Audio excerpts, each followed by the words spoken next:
We're joined now by Mike Florez of Florez Trading. Now, Mike, you're a technical trader. You follow market trends in order to make decisions in the market. Talk about what you're seeing right now in soybeans. You say there's something very interesting happening. Right. There's a theory going about now of making a lot of traders bullish on soybeans.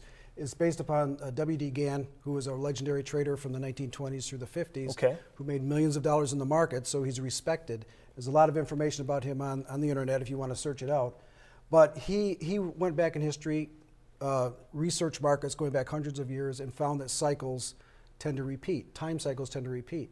And we are entering one right now in soybeans where his biggest discovery was a 60-year cycle. Okay, the 60-year cycle, sure. So we are, in 1953, we had a major bull market started in soybeans. We're 60 years from that. From August of 53 to April of 54, the market went up 74% in value, one of the biggest bull markets in history.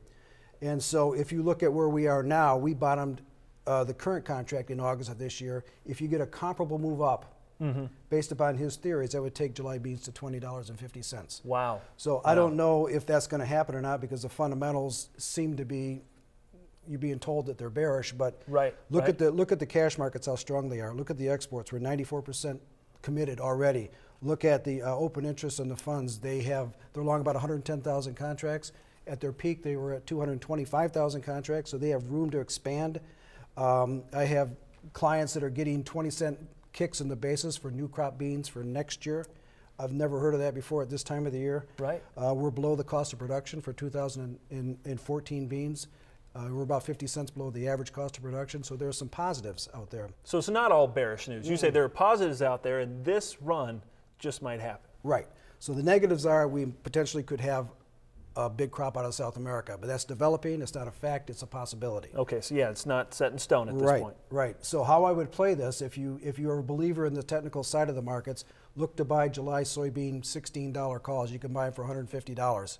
If beans go to 17, that'll be worth $5,000. If beans go to 20, that'll be worth $20,000.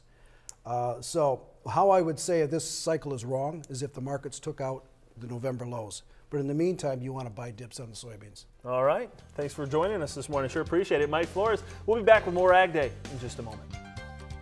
For a free 2-week trial to Mike's trading recommendations, call Florez Trading at 800-841-2108.